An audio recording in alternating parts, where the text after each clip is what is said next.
He lived like a billionaire, but everything he owned was a lie, and one day, the truth came knocking. Ethan Parker woke up in a penthouse that stretched across the top floors of the tallest building in New York. He walked barefoot on marble floors that gleamed under the morning sun. He looked at the skyline and smiled because to him the world belonged to him. He poured himself a coffee from a machine that cost more than most people earn in a year. He put on a tailored suit that smelled faintly of cedar and silk. He opened his closet and admired the rows of expensive shoes. He liked the way they shone under the lights. He liked the sound they made on the marble. He felt powerful. He felt untouchable. He drove his black sports car through streets that seemed to bow to him. People turned their heads when he passed. He waved and nodded politely. He always waved politely, but not too much. He had a reputation to maintain. He went to restaurants that required reservations months in advance. He ordered the most expensive dishes and the rarest wines. He smiled at the staff. They knew he was a generous tipper. He had friends who were eager to meet him. They wanted to be part of his world. He showed them his watches, his cars, his apartment. He showed them everything except the truth. The truth was that Ethan Parker was living on borrowed dreams. He borrowed money to buy his life. He borrowed attention. He borrowed respect. He borrowed everything he could. He kept up appearances, but behind the curtains there were stacks of bills that he hid in drawers that no one ever opened. He had promises to the banks. He had deadlines. He had calls he avoided. He had emails he ignored. He had a world that looked perfect from outside but was fragile inside. He told himself that he could keep it together, that nothing could touch him, that he could pay everything back before anyone noticed, but he was wrong. He had built a castle of sand and every wave would wash it away. Ethan Parker woke up the next day with the city still under his feet. He checked his phone and saw dozens of notifications from people who wanted his attention. He replied with short messages that seemed casual but were carefully measured. He had lunch at a rooftop restaurant that overlooked the river. He chose the table with the best view. He ordered oysters and champagne. He sipped slowly while talking to a woman named Claire. She laughed at his jokes and admired his taste in art. He pointed to a painting on the wall and told her it was from an emerging artist. He said it was worth a fortune. She nodded. She believed him because he had a way of making everything sound true. He smiled inside. He knew that none of it was real. He drove home in his silver convertible. He felt the wind against his face and imagined that it belonged to him, that the streets, the lights, the city, all of it was part of his kingdom. He parked in front of his building and entered the lobby where the concierge greeted him by name. He nodded. He waved politely. He liked the sound of respect in the air. It made him feel taller, stronger, untouchable. When he reached his apartment, he checked his closet once again. The suits were arranged by color, the shoes by style. He liked the order. It made him feel control. It made him feel powerful. He poured himself another glass of wine and sat on his leather sofa. He thought about the upcoming week, the dinners, the parties, the events. He had tickets to exclusive shows. He had seats in the front row for a charity gala. He had an invitation to a private club that no one could enter without a recommendation. He had everything a man could want except the reality. He owed more than he could count. The banks were patient so far, but patience had a limit. He had loans stacked high in different accounts. He had debts. He had guarantees. He had cosigners. He had schedules. He had reminders. He had numbers that never stopped moving, and yet he pretended he didn't see them. He pretended they didn't exist. He called his assistant, a young man named Derek, and asked for a list of the week's events. Derek smiled. He knew Ethan's routine. He knew the routine of borrowing, of buying appearances, of living in a perfect illusion. Ethan said he wanted to impress a client named Harrison. He wanted Harrison to believe that he was untouchable, wealthy,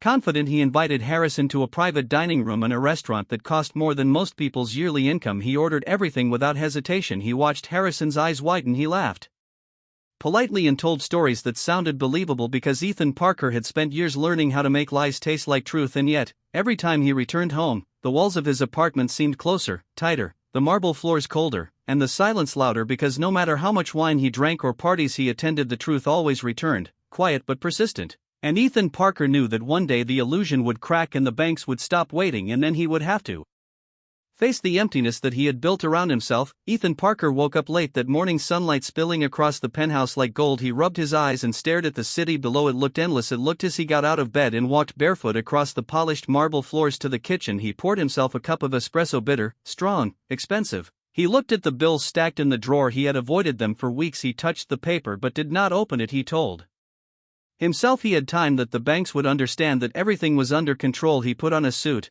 a dark navy that made him look taller, sharper, more confident. He adjusted his tie in the mirror. He practiced a smile that was calm, effortless, natural. He practiced the way he would greet clients, friends, strangers, even the waiters at restaurants who treated him with admiration. He wanted everything perfect because he knew that appearances were the only armor he had. He drove his silver convertible to a gallery opening downtown. The streets seemed apart for him, as if the city knew he belonged there. He greeted the owner, a man named Gregory, with a firm handshake and a friendly smile. He complimented the art as if he knew everything about it. He nodded at the guests, everyone polite, everyone impressed. He felt the thrill of admiration. It was real, tangible, intoxicating. And yet he could not forget the drawer in his apartment, the hidden papers, the numbers that whispered. Against the silence he had lunch with Claire again. She was vibrant, confident, beautiful in a way that made everyone notice her. He laughed at her jokes, he agreed with her opinions, he showed her rare photographs from his trips to Europe. He told stories of yachts, of exclusive hotels, of private jets, of people who supposedly knew him personally, and she listened, captivated. Because Ethan Parker had mastered the art of making fiction feel like life. He returned home in the late afternoon and the apartment was quiet except for the hum of the air conditioning. He poured a glass of wine and sat on the sofa. He looked out at the skyline again and tried not to think about the calls he had ignored, the messages he had postponed. He knew that the banks would be patient for now, but patience had limits. He had deadlines, guarantees, cosigners, interest rates, all moving like a silent clock counting down. He tried to distract himself with television, but even the stories on the screen seemed hollow. Empty, like mirrors reflecting his own life. He checked his phone again and saw messages from Derek, his assistant, reminding him of payments, of calls, of schedules. He ignored them. He told himself he would deal with it tomorrow. He went to a party that evening at a friend's apartment. He wore a black tuxedo, sharp, perfect, smelling faintly of cedar and leather. He smiled, he laughed, he charmed the guests. He told them about business deals that sounded successful. He showed them his watches, his cufflinks, his car keys, the little things that screamed wealth, status, power. He left the party late at night and drove home through empty streets. He parked, entered the apartment, and the silence hit him like a wave. The walls seemed to whisper the truth that he could not see, the truth that he owed more than he could ever repay. The illusion was fragile, and Ethan Parker finally realized that pretending was not enough, that the game he had played so long was dangerous and delicate, and that every smile, every joke, every glass of wine, every empty compliment, was part of a castle built on sand, and he could hear it beginning to shift under his feet. Ethan Parker woke up to a phone vibrating on the marble countertop. It was early, too early, and he frowned at the screen. It was a number he didn't recognize. He hesitated before answering, and a stern voice spoke. It was a bank officer, someone named Richard Hale. He asked about a payment that was overdue. He said it was urgent and that failure to pay could cause immediate action. Ethan smiled politely. Even though he felt a tight knot in his stomach, he said he understood and that he would resolve it. Soon he hung up and sat on the edge of the bed. He could feel the first tremors of panic. The illusion he had built so carefully was cracking. He had borrowed money for everything: houses, cars, clothes, dinners, gifts, tickets, appearances, everything, and he knew he could not cover it all. He went to the bathroom and looked at himself in the mirror. His reflection looked the same as always: confident, charming, stylish, untouchable, and yet he felt the fear creeping in, the fear he had buried under wine and laughter for years. He dressed quickly, a crisp suit, polished shoes. He drove to a meeting with a client named Harrison. He wanted Harrison to believe that nothing had changed, that Ethan Parker was still untouchable, powerful, successful. He smiled, he shook hands, he told stories of business ventures that sounded profitable, of trips he had supposedly taken, of connections with people who did not exist, and Harrison nodded, impressed, unaware of the cracks in Ethan's world. He returned home and found Derek waiting with a stack of letters and notices from the banks. The pile was higher than Ethan had seen in months. He touched the paper, shuffled it nervously, and poured himself a drink. He sat on the sofa and stared at the skyline. It looked the same as always, but now it felt distant, untouchable, a reminder that everything he had was borrowed, temporary, fragile. He called his friend Claire and invited her to dinner at an expensive restaurant. He wanted to distract himself from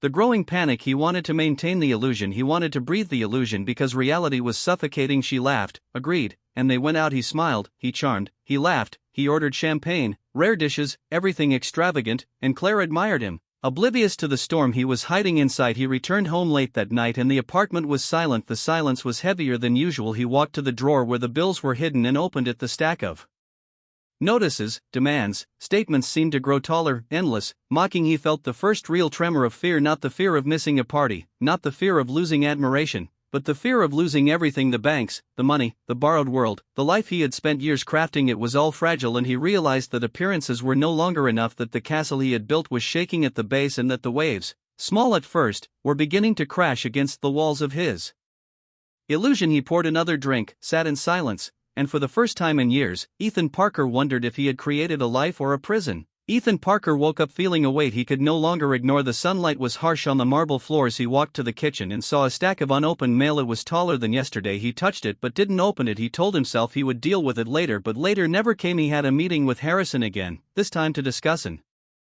investment opportunity. He wanted to appear calm, confident, untouchable. He wore his best suit, polished shoes, A watch that gleamed under the sunlight. He arrived at the office and Harrison greeted him warmly. Ethan smiled, he laughed, he told stories about deals and trips that sounded extravagant and real. He showed Harrison photos and documents he had fabricated carefully so everything looked authentic. Harrison nodded, he believed him. Ethan felt a thrill and a pang at the same time, a thrill that the illusion worked, a pang that the illusion could not last forever. He left the office and drove through the city streets faster than usual. The wind in his face felt freeing and terrifying. He returned home to find Derek waiting with more notices, more emails, more messages from banks and creditors. Ethan stared at the pile and realized that ignoring it had only made it grow. It was impossible to keep up. He poured himself a drink and sat on the sofa. He tried to think of solutions, but there were none. Every avenue was blocked, every option borrowed or gone. He called Claire and cancelled their dinner. He said he was tired. He lied and she laughed and said she understood. He hung up and felt emptier than before. He remembered his friends, the parties, the dinners, the yachts, the tickets to exclusive events. Everything he had used to hide the truth, and now the parties seemed hollow, the dinners tasteless, the yachts imaginary, the tickets meaningless. He tried to sleep, but the phone rang again. It was another bank, another officer, someone named Martin. He was polite but firm. He said the payments were overdue and if they weren't made soon legal action could follow. Ethan nodded. Even though he was alone, he told himself he had time, but deep down he knew he did not. He poured another drink and walked to the window. He looked at the city below. It seemed vast and indifferent, the lights, the streets, the people going about their lives unaware of his collapse. He felt trapped, suffocated, afraid for the first time in years, not for appearances, not for status, but for survival. He thought about selling the apartment, the cars, the watches, the suits, but even selling everything would not cover the debt. It would barely make a dent, and the thought of losing everything he had built, even if it was borrowed, made his stomach turn. He sat on the sofa and stared at the ceiling. He realized that pretending had kept him alive in society but had done nothing to protect him from reality. The banks, the bills, the borrowed life, the lies, all were real and powerful, and they were closing in. He felt panic rising like a tide, and he wondered if he could hold on a little longer or if the illusion would collapse tonight. He poured another drink and whispered to himself that tomorrow he would fix everything, but he knew the truth that tomorrow might be too late. And Ethan Parker, who had lived like a billionaire for years, understood for the first time that luxury bought with borrowed money was a house of cards, and that one wrong move could send it all crashing down. Ethan Parker woke up to silence heavier than any night before. He rubbed his eyes and saw the sunlight cutting across the marble floors like a spotlight. He knew today could not be ignored. The phone rang and it was Richard Hale again, the bank officer, his voice calm but firm. He said the deadline had passed and that actions would be taken immediately. Ethan swallowed hard. He felt a chill run through him. He realized he had no way out, no money, no assets worth enough to cover the debts, no connections that could save him. He had built his life on borrowed dreams and now the lenders wanted reality. He dressed quickly, his hands trembling slightly as he tied his tie. He tried to maintain the calm, confident mask he had worn for years, but inside it was chaos. He drove to meet Derek first. The assistant waited nervously. Ethan handed him the letters, notices, emails, all the demands piling like mountains. Derek said nothing, he just nodded. The silence was heavy and Ethan felt the first real weight of his world collapsing. He called Harrison, explained vaguely that there were issues, delays, complications. He tried to sound calm, polite, professional. Harrison's voice was disappointed but understanding. He hung up and Ethan felt a hollow emptiness where pride and charm had been. He drove home and parked in front of his penthouse for the last time. He walked through the lobby, nodded politely to the concierge, smiled at the security staff, but the smiles felt meaningless. The apartment was as grand as ever, the marble floors, the leather sofas, the expensive art, the closets full of suits and shoes, all of it still perfect on the surface but hollow inside. He opened the drawer where the bills had always waited for him. The stacks of letters seemed taller, more threatening, almost alive. He sat on the sofa and drank the last bottle of expensive wine he had bought to celebrate illusions. He thought about Claire, about the parties, the dinners, the yachts, the tickets, the gifts, all borrowed, all false, all meaningless. He realized that for years he had hidden from reality, told himself that appearances were life itself, that wealth was identity, that power was control, but now he understood the truth that wealth without reality is nothing, that borrowed luxury is a trap, that pretending can protect your pride but not your life. He packed a small bag with the few things he could take. He called Derek and told him to handle the keys, the leases, the cars, everything else he could not keep. He left the penthouse one last time and stepped into the city streets. The wind felt real against his face. He walked past people who did not notice him. He did not wave or nod. He did not smile. He felt exposed, human, fragile, alive. He realized that the world he had built was an illusion, but that reality, harsh as it was, could not be ignored. He knew he would rebuild, slowly, carefully, honestly. This time he had nothing but his own hands, his own mind, his own courage. He looked at the skyline, at the buildings that had seemed to bow to him, at the streets, the lights, the city that had belonged to him only in his dreams, and he smiled softly. He whispered to himself that appearances are gone but truth remains, that luxury and credit is a beautiful lie. And Ethan Parker, walking into an uncertain tomorrow, finally understood that life is real only when you face it without illusions, and for the first time in years he felt free.